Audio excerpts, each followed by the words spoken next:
He didn't drop the flowers. That's the part that stayed with him. He was standing in a hospital hallway. Holding a bouquet, he'd driven 20 minutes out of his way to get her favorite birds of paradise. Orange and purple, wrapped in brown paper. Still fresh, and he could hear his wife's voice coming through the gap in the door. She didn't know he was there, and what she was saying was quietly, casually, completely dismantling the last 8 years of his life. Caleb Morrison was 38 years old. He worked hard. He loved without keeping score. He had just gotten approval on a home equity line enough to fully fund his wife Simone's dream business, and he had been rehearsing how to tell her the whole drive over. He never got to say it. Instead, he stood perfectly still in that hallway. He did not knock. He did not make a sound. And when Simone finally went quiet, Caleb lowered his hand, turned around, and made a decision so calm, so precise, so completely unlike what she expected from him that by the time she realized what was happening, it was already done. Caleb Morrison was not the kind of man who made noise about what he did. He just did it. Up at 5:30 every morning, coffee made before the house was awake. Out the door by 6:15 with his thermos and his work bag and whatever the day was going to ask of him. He managed construction projects for a living timelines. Crews. Materials. The kind of work where something was always slightly wrong, and the job was to fix it quietly before anyone noticed. He was good at it. He had been good at it for 12 years. He was also good at coming home. Not just showing up in the physical sense, though, he did that too. Reliably. Without complaint, but actually arriving. Asking about her day and meaning it. Noticing when she hadn't eaten. Keeping the coffee pot full on the weekends because Simone did her best thinking in the mornings, and she thought better with a warm cup in her hands. He had never once made her feel like any of it was a burden. That was just who he was. 3 years ago, Simone had started talking seriously about her event planning company. Not daydreaming planning. Spreadsheets on the dining room table. Business plans revised 4 times. Calls with vendors on Sunday afternoons. She had the vision. She had the drive. What she didn't have yet was the capital. Caleb never made that her problem to solve alone. He picked up extra hours without turning it into a conversation. He covered the unexpected costs, a $1,500 website deposit here, a professional membership fee there without ceremony, without a running total, without ever once saying, "Do you know what I gave up for this?" Because that wasn't the kind of man he was. He didn't keep score. He just kept showing up. And then, 10 days ago, the call he had been quietly working toward finally came through. The home equity line was approved, enough to cover the full launch. The branding, the seed capital for the first 3 events. Everything Simone had mapped out in that business plan she'd revised 4 times at the dining room table, while Caleb kept the coffee hot and said nothing about the hours. He had sat with that news for a week, not because he was unsure, but because he wanted the moment to be right. He wanted to see her face when she understood that this hadn't happened by accident, that he had built toward it. Deliberately. Because her dream mattered enough to plan around. He thought maybe she would cry a little. Simone didn't cry often, but when she did, it was always quiet. Just her eyes going soft before she pulled herself back together. He was looking forward to seeing that. So on a Tuesday morning, after handling a drainage issue on the east side of the job site and handing the rest of the morning off to his site coordinator, Caleb got in his truck. He stopped at the florist on Garland Avenue, the one with the green awning. The one Simone always said got them fresh. He bought birds of paradise, orange and purple, wrapped in brown paper. He drove 20 minutes out of his way to get them, because that's what you did when someone was yours. He merged onto the highway. Flowers on the passenger seat, the morning light catching the petals just right, and he rehearsed what he was going to say. He never got the chance to say it. The 3rd floor of Mercy General was quiet, the way hospitals are always quiet, mid-morning. The early rounds finished. The machines steady and low. The hallway smelling faintly of antiseptic and recycled air, and something underneath it that no amount of cleaning ever quite reached. Caleb walked the way he always walked. Unhurried. Solid. Like a man who knew exactly where he was going and had no need to prove it. Room 314 was at the end of the corridor. He had been here twice already since Simone was admitted Sunday night, once when they brought her in. Once, when the surgeon came out to say it went clean and she was stable. He knew the layout now. He knew which nurse worked the morning shift. He knew the elevator that ran slow and the one that didn't. He was almost at the door when he heard voices. The door was slightly open. Not wide, just a gap. Maybe 4 inches. Enough for sound to travel. He recognized Jade's voice first. Simone's best friend since college. She was laughing at something. The way Jade always laughed a little too easily. A little too quick. Like she was always performing warmth for an audience that wasn't quite there. Caleb slowed. He didn't want to interrupt. He stepped to the side of the door frame. Flowers at his side.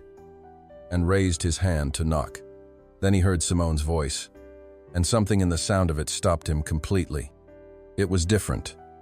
Looser. The careful warmth she carried in public, the version of herself she curated so well, was gone. What was underneath it was something Caleb had never heard before. Light. Almost bored. The voice of a woman describing a problem she had already solved. "I love Caleb," she was saying. "I do. But it's like you know how you love a cousin familiar. Harmless. You're glad he exists. But you're not exactly choosing him." Caleb's hand stayed in the air. He did not knock. Jade said something low. He couldn't catch it. "I know." Simone's voice again. A small laugh trailing behind it. "I should have left 2 years ago. I almost did. But the business wasn't ready. And I wasn't ready. And you know how it is. Timing is everything." The flowers were still in his hand. He noticed that. Later. He would keep noticing it, that he never dropped them. Never loosened his grip. Never gave anything away to the empty hallway around him. "He's a good man," Jade said. Louder this time. Something in her voice that might have been a last attempt at something. "He is," Simone said, not missing a beat. "He is absolutely a good man. He is also the best investment I ever made." A pause. "That equity line is almost finalized. Once the business launches and I've got 12 months of revenue behind me, I'm gone. Clean.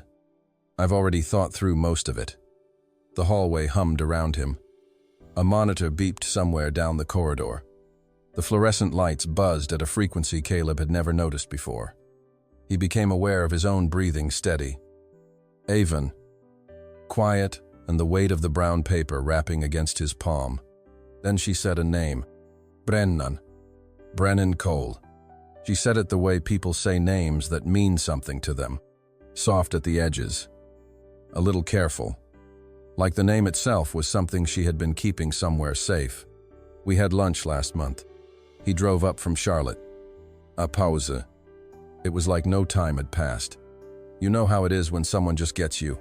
Jade's voice dropped. "Simone, I know what you're going to say. Gentle. Absolute." The dismissal of someone who had considered every objection and found them all manageable.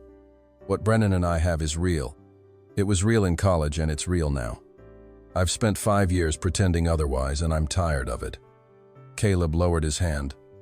Slowly, he pressed his back flat against the wall beside the doorframe and stood there for a long moment. The flowers hung at his side. The hallway was empty in both directions. He was not shaking. He noticed that too, had half expected some physical response. Some tremor to match the size of what he was hearing. But his hands were still. His breathing was even. The orange and purple petals fanned out from the brown paper like nothing had changed at all. Because nothing had not yet, not visibly, not to anyone watching. Inside, though, something had moved. From one place to another. Quietly and permanently. The way a bone shifts after a break, not dramatic. Not loud. Just a new alignment. a new understanding of what was load-bearing and what was not. Caleb stood there until he was sure. Then he straightened. He turned back toward room 314. He raised his hand and knocked. "Come in." Caleb opened the door and smiled at his wife. Not a performance of a smile, not something constructed and placed carefully on his face. Just the smile he had always given her when he walked into a room she was already in easy. Varm. Present. "Hey," he said. "How are you feeling?" He held out the flowers. Simone's face did what it always did when he surprised her with something she hadn't asked for, softened. Just slightly. At the corners. She reached for them with both hands. "You went to Garland Avenue," she said. "Not a question. Where else?" Caleb said, and pulled the chair beside her bed a few inches closer before sitting down. The flowers went into a plastic pitcher on the windowsill. The nurses didn't have a proper vase. The birds of paradise looked too vivid against the white walls, too alive for that room. Too orange. Too purple. Too much color for a place built around stillness and waiting. Caleb didn't look at them again. He stayed 2 hours. He refilled her water cup without being asked. He laughed at the right moments, and there were moments worth laughing at. Because Simone, even in a hospital bed, even post-surgery, was still funny in that dry, sideways way she had always been funny. He asked about the pain level. He adjusted the pillow behind her lower back when she shifted and winced. When she reached for his hand, he gave it. He was everything she expected him to be. That was the point. Jade left 20 minutes after he arrived. She hugged Simone carefully, avoiding the surgical site, and then turned to Caleb with a smile that didn't quite reach her eyes. He returned it with one that did. "She needs her rest," Jade said to Caleb, like a warning dressed as consideration. "She'll get it," Caleb said. "I'll make sure." Jade held his gaze for exactly 1 second longer than was comfortable. Then she picked up her bag and left. Caleb watched her go. Then he turned back to Simone and asked if she wanted him to find something decent on television. He drove home that evening in the quiet. No music. Windows up. The city moving around him the way it always did, indifferent. Continuous. Unbothered by anything happening inside one man's chest. He made dinner. Something simple. Ate at the counter standing up because the table felt too large for one person and too formal for what the evening actually was. He did the dishes. He went to bed. He lay on top of the covers and stared at the ceiling for a long time, not with the frantic, looping quality of a man in crisis, but with the focused stillness of a man who was thinking carefully and needed the silence to do it properly. There were things he needed to understand before he did anything at all. He was not going to move fast. Fast was for people who were reacting. Caleb was not reacting. He was deciding, and there was a difference, a significant one that he intended to honor. He reached for his phone on the nightstand, opened his messages, typed one line to Kwame Ellis, the attorney he had known for 6 years, the man who had handled his uncle's estate and never once made the process feel like a transaction. "I need to see you tomorrow. Your office." He pressed send, put the phone face down on the nightstand, and closed his eyes. The next 3 days looked exactly like what Simone needed them to look like. Caleb brought the car around to the hospital entrance on discharge morning, helped her into the passenger seat like a man who had no reason to do otherwise, got her settled at home, pillows arranged, medication on the nightstand, remote within reach, crackers on the side table because her appetite wasn't back yet. He told her he had to go into work for a few hours. She said she understood. She touched his arm as he pulled out of the parking structure. "I don't know what I'd do without you," she said. Caleb kept his eyes on the road. "You'd figure it out," he said, and smiled just slightly. She took it as warmth. He drove to Kwame's office and walked through the door at 11:14 in the morning, and for the next 40 minutes, he recounted everything.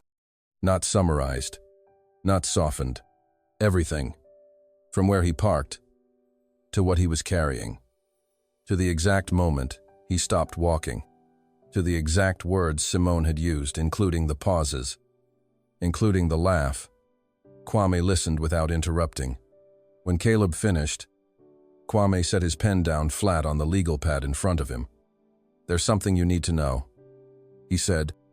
He looked at Caleb directly. 6 months ago, Simone contacted a family law attorney, a colleague of mine. She was exploring her options. The room was quiet for a moment. "She's been planning this." Caleb said, "Not a question. This isn't a feeling that got out of hand." Kwame said, "This is a project." Caleb nodded once. Slowly, then he took out his phone, opened his notes app, and looked at Kwame. "Tell me everything I need to document." That evening, Caleb made chicken soup. Simone had mentioned it earlier, something warm, something easy on the stomach. Caleb made it from scratch, shredded the chicken himself, added the vegetables in the right order, let it simmer the right amount of time. They ate together at the kitchen table. She talked about how the pain was finally easing. He asked the right questions. She laughed once at something he said, and it was genuine that quick. Bright laugh she had when something caught her off guard. Caleb laughed too. Then he washed the dishes, told her to rest, and waited until the light went out under the bedroom door. He sat back down at the kitchen table in the dark. He did not turn the light on. He reached for the legal pad he kept by the counter, the one usually reserved for grocery lists and maintenance notes, and he pulled it toward him. He clicked his pen, and in the quiet of a house where his wife was sleeping, Caleb Morrison began to write. Caleb started with the joint checking account. 3 years of statements, available through the bank's online portal, page by page, month by month. He opened the first one on a Wednesday afternoon while Simone napped in the bedroom, the quiet, heavy sleep of someone still healing, and he went through it the way he went through everything. From the beginning, without skipping, the transfers were the first thing he found. Small at first, $250 here, $300 there. All moved to an account he recognized Simone's private savings, the one she'd had before they married, the one she occasionally described as her personal expenses account. He had never questioned it. He had never had a reason to, but the amounts had grown, and the frequency had increased. And over the course of 36 months, Caleb calculated that just under $19,000 had quietly moved from their joint account into that account without a single conversation, without a single explanation, without him ever being given the chance to ask. He wrote the figure down on a fresh legal pad. Small handwriting, even spacing, no pressure in the pen. The cash withdrawals came next. He cross-referenced the dates against his own work calendar, the one he kept meticulously for HR records. Every overtime weekend logged. Every early morning accounted for. The alignment was not subtle. Saturday mornings when Caleb was at the job site, managing emergency operations, $200 would leave an ATM 4 miles from their house. Same machine, some increments. Almost every time, he photographed each statement with his phone. Steady hands, clean angles, every number legible. Then he found the hotel. It took 3 calls and 20 minutes of patience. Caleb had both. He explained calmly to the third person he reached that he was verifying a stay for tax documentation purposes, that his wife had expensed the trip, and he needed to confirm the name on the reservation. The representative confirmed it without hesitation. Simone Morrison and Brennan Cole. 2 guests. King room. Charlotte. The same weekend, Simone's calendar had listed vendor MTG Charlotte. Caleb wrote it down. The date, the hotel name, the representative's name, the time of the call. He slid the page into a manila folder behind the bank records, squared the edges, set it on the desk. Then he opened a browser tab and searched Brennan Cole. The LinkedIn profile was maintained carefully. Professional headshot, clean layout, boutique marketing consultancy out of a shared office space. Client roster of 6, all mid-size regional companies. Testimonials specific enough to be genuine. But what Caleb noticed wasn't what was there. It was what wasn't. No product. No inventory. No infrastructure. No assets that existed independently of Brennan himself. The entire operation ran on introductions, goodwill, and the careful cultivation of professional trust. It was a business built entirely on reputation. Caleb noted this. He did not decide anything yet. He simply noted it the way he noted everything useful and kept reading. He called Kwame from the car that evening. "I pulled everything on Cole," Caleb said. "Small operation. Word of mouth dependent. Maybe 6 clients at a time. The whole thing runs on referrals and personal relationships." A pause on Kwame's end. "Interesting," Kwame said. "A fraternity brother of mine, Marcus.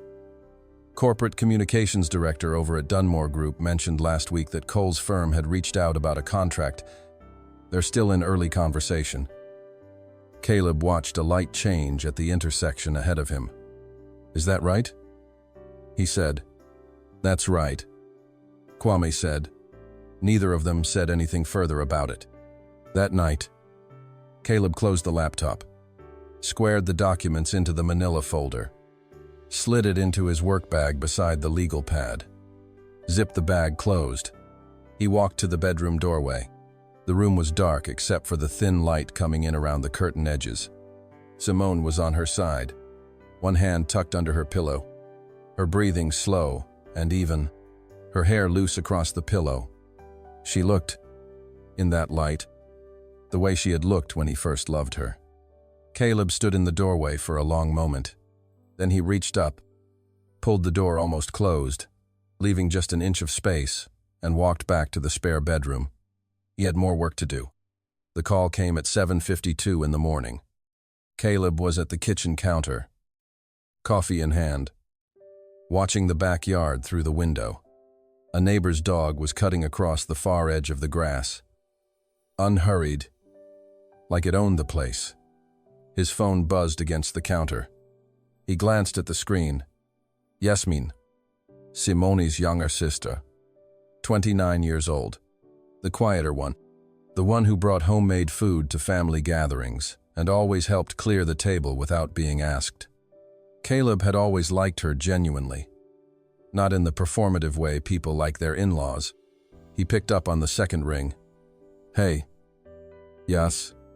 Her voice was not right. It was controlled in the way voices get when someone has been working hard to make them sound normal and hasn't quite gotten there. "Caleb." "Hey. I'm sorry for calling so early." "You're fine," he said. "What's going on?" A short pause. "Just long enough. I need to see you. Can we meet somewhere?" "A beat. Not your house. Not Mom's. Another beat. Smaller. Somewhere neutral." Caleb set his coffee mug down on the counter. He kept his voice easy. "Yeah. Of course. When today?" Her voice dipped slightly on the word, like she'd been holding it since last night. "If that works, name a place," he said.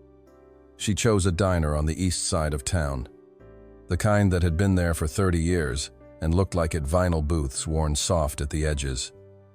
Coffee that came without being asked. A menu laminated so many times the corners had gone yellow. Caleb arrived first. He picked a booth near the back, away from the windows, and ordered 2 coffees. He sat with his hands around his mug and waited. Yasmin came in 9 minutes later. She had Simone's same sharp cheekbones, but none of Simone's composure. Her eyes were red at the rims. She had clearly not slept, or had slept badly, which in its own way was worse, because it meant she had tried and failed and spent the night alone with whatever she was carrying. She slid into the booth across from him and wrapped both hands around her coffee before she said a word. Caleb waited.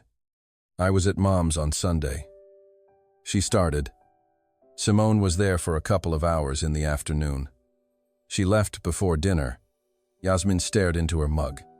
She forgot to close out a message thread on the shared tablet, the one Mom keeps on the kitchen counter. She looked up at him.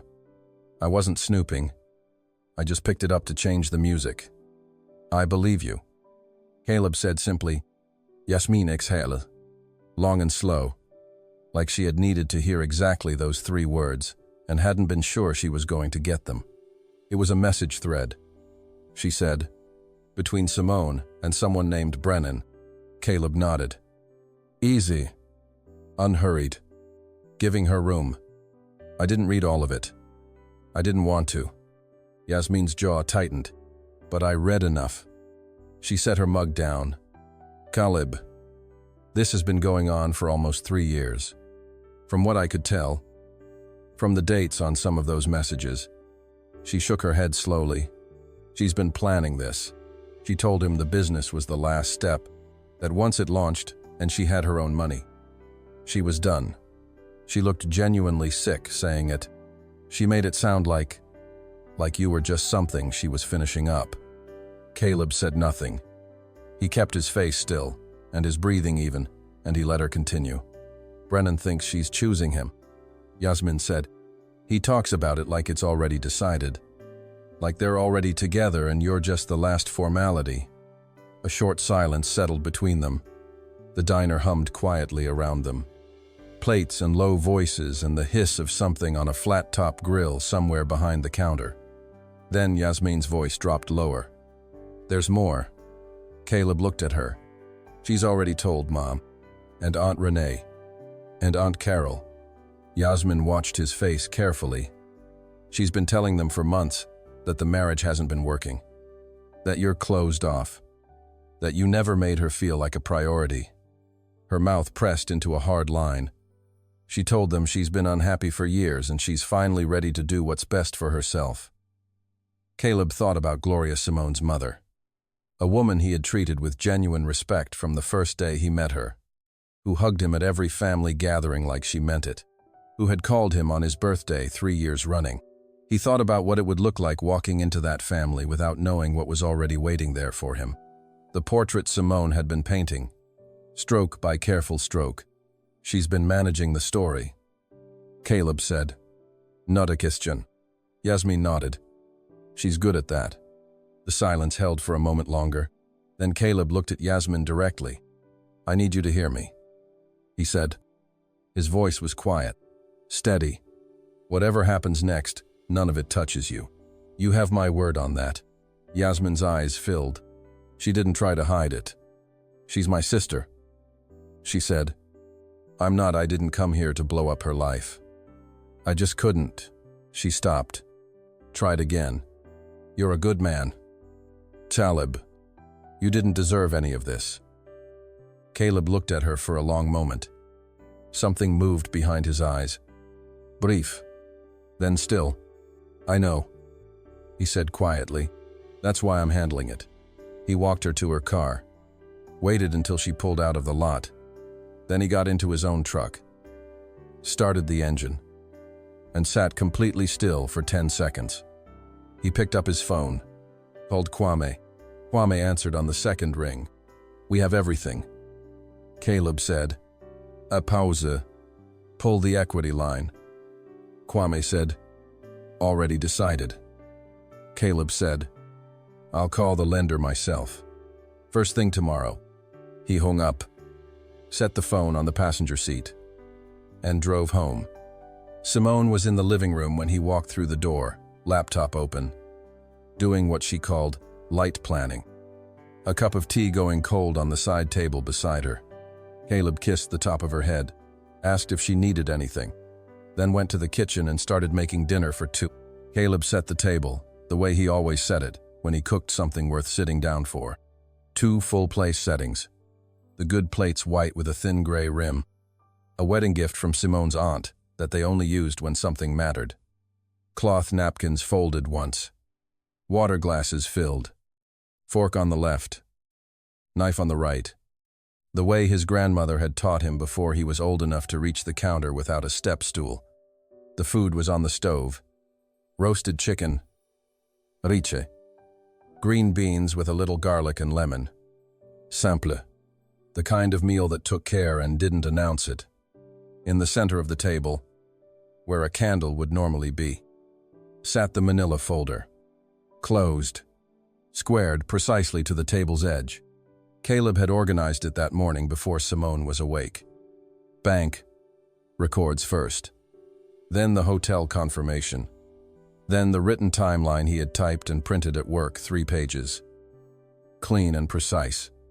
Every transfer, every date, every weekend trip cross-referenced against the shared calendar. Every entry in Simone's own handwriting used as evidence against the story she had been building. He had not been angry putting it together. He had been thorough. Simone came downstairs at 6:40. She had dressed for this evening deliberately. Not formally, but carefully. Hair done. A blouse he recognized as one she wore when she wanted to be persuasive. She had composed herself on the way down those stairs, and she had a version of this conversation already prepared and waiting. She stopped when she saw the table. Her eyes moved to the folder, then to Caleb, standing at the stove with his back to her, plating the food with the same unhurried steadiness he brought to everything. "Sit down," he said quietly. "Food's almost ready." She sat. She did not reach for the folder. Caleb brought the dishes over, served both plates, set the pans back on the stove, and sat down across from her. He picked up the folder, opened it, and laid it flat in front of her without a word. She looked down at the top page. Bank records. Her own name in the transaction column. Transfers to her private account, the one she'd had before they married. The one she called her personal expenses, account dated back 2.5 years. 19 transactions. The amounts listed neatly in the right-hand column, the total at the bottom. Caleb let her look at it for a moment. Then he spoke. "I was in the hallway," he said. "Outside your hospital room. You were talking to Jade." Simone looked up. His voice was level, not soft, not hard, just level like a surface you could measure things against.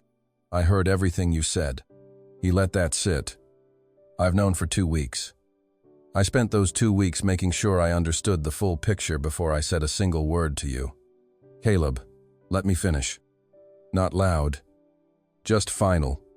She closed her mouth. He told her what he had heard, not summarized, not softened. Word for word, the parts that mattered. "The best investment I ever made." His credit score and his silence. He watched her face as he spoke, and he felt nothing he wasn't already expecting to feel, a low, steady ache. The kind that had already settled so deep, it no longer surprised him. He told her about the hotel in Charlotte. He turned to the confirmation page and set his finger on the line Simone Morrison and Brennan Cole and left it there for exactly 1 moment before moving on. He told her about the story she had been quietly building with her mother and her aunts. The emotionally unavailable husband, the unhappy wife, the woman finally choosing herself. The narrative she had been laying down like groundwork before the house was even started. Simone's first move was denial. Instinctive. Smooth. Almost convincing. Caleb turned to the next page of the timeline and pointed to a date. Her mouth closed. Then she pivoted.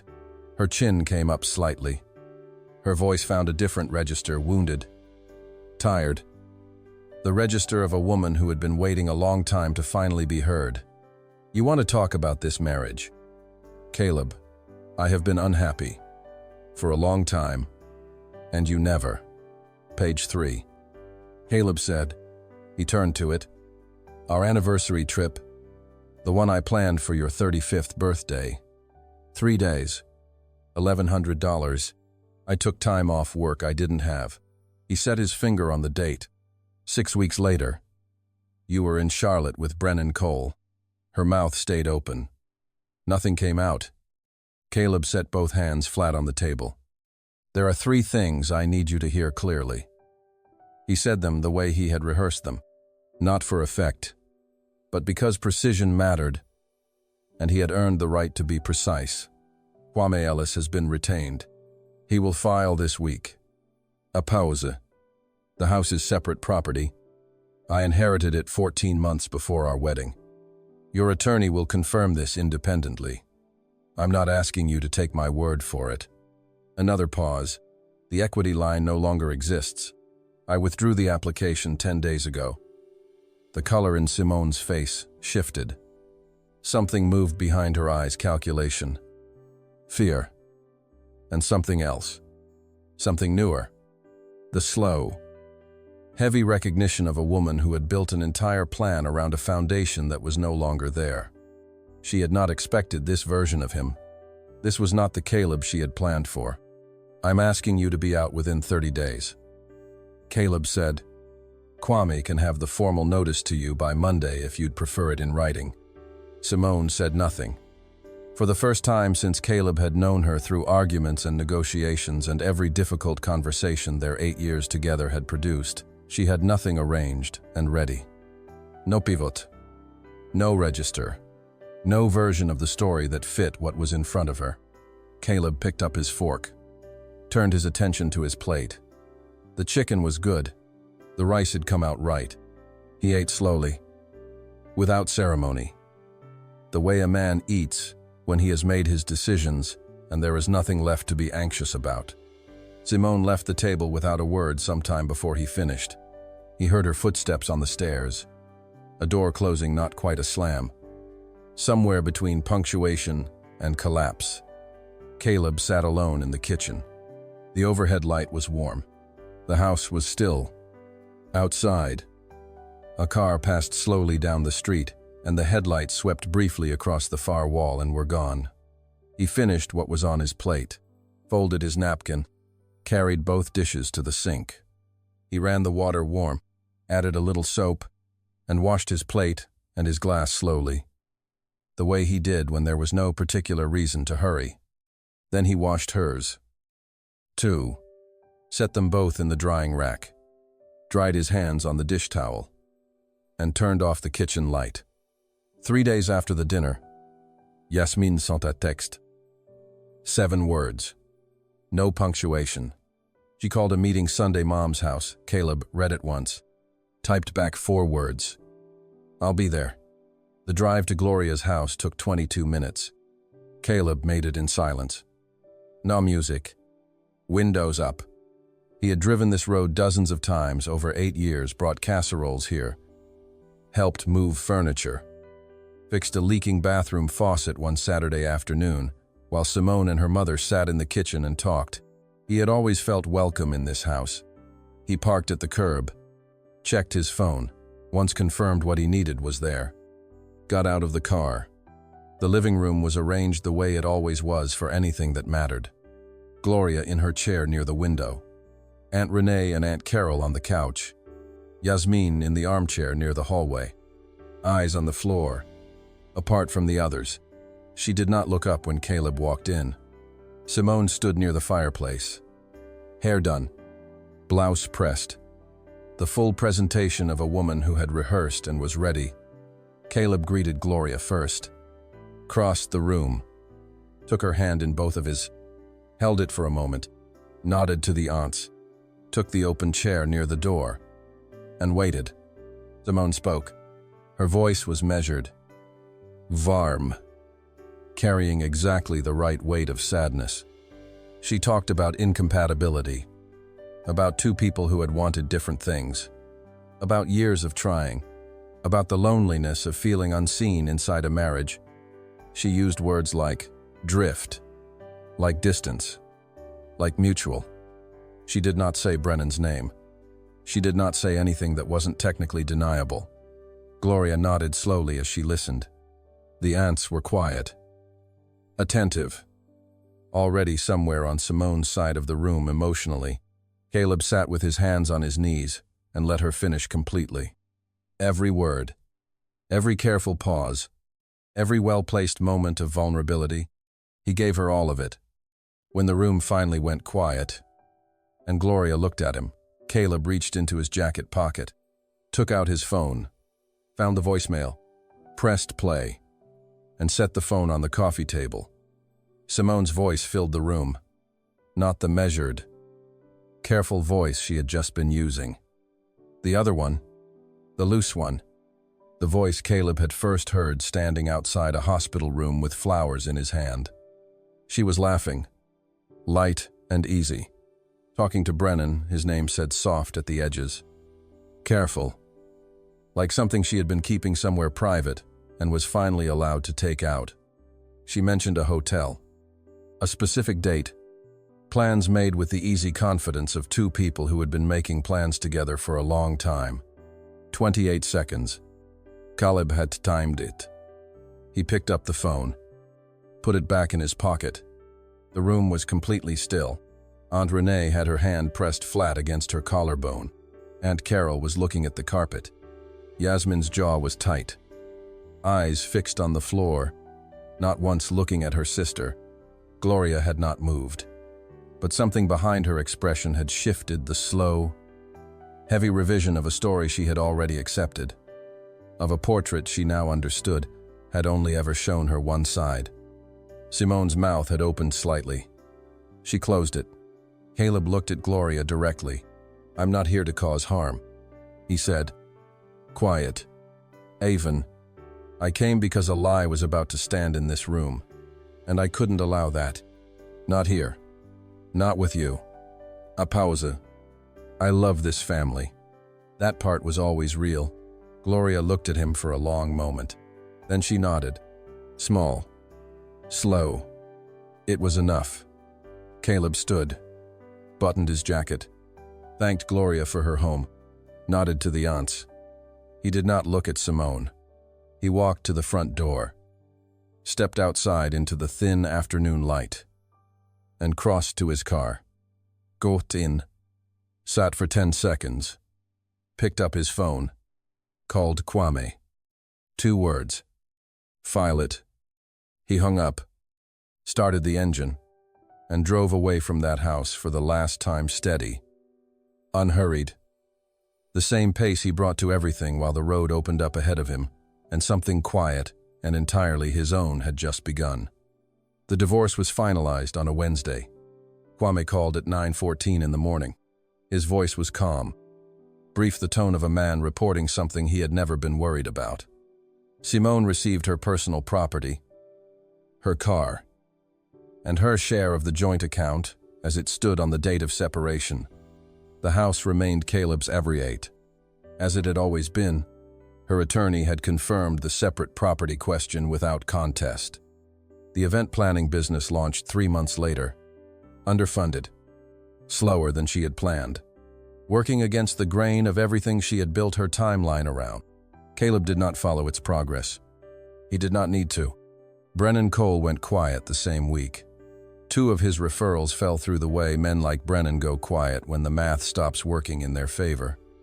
First, unreachable, then simply gone, like he had never been a factor at all.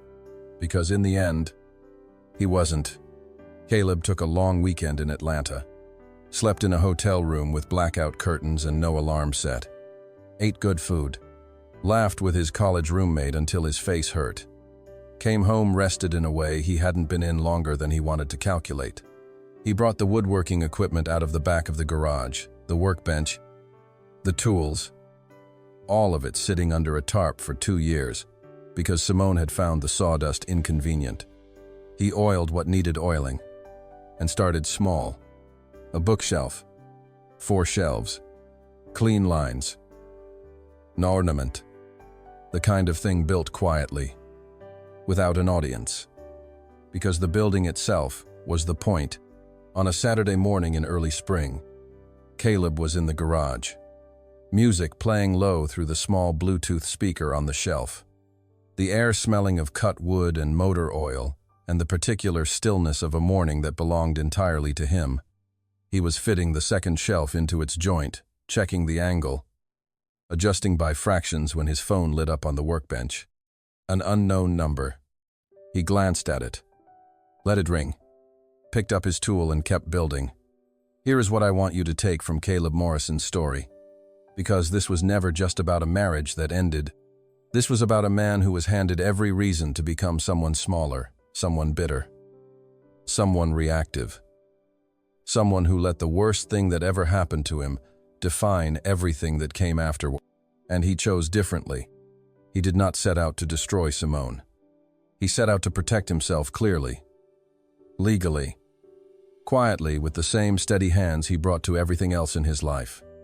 He did not perform his pain for anyone. He did not beg, plead, or collapse. He did not become the villain in a story where he was always the victim. He just handled it, and then he let it go.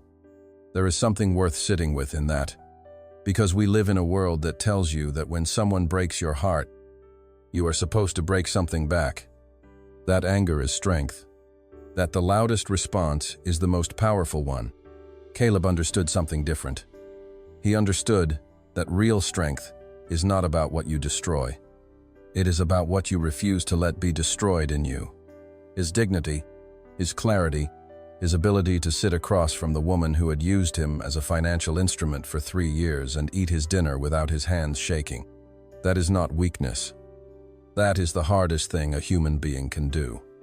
And the most important, because here is the truth that Simone never understood, and that Brennan Cole never understood, and that anyone who has ever treated a good person like a transaction eventually has to face. Good men don't just land on their feet. They never fell to begin with. They were building something the whole time, quietly, without announcing it. The way Caleb built that bookshelf on a Saturday morning in early spring, one shelf at a time, checking the angle, adjusting by fractions, until it was exactly right.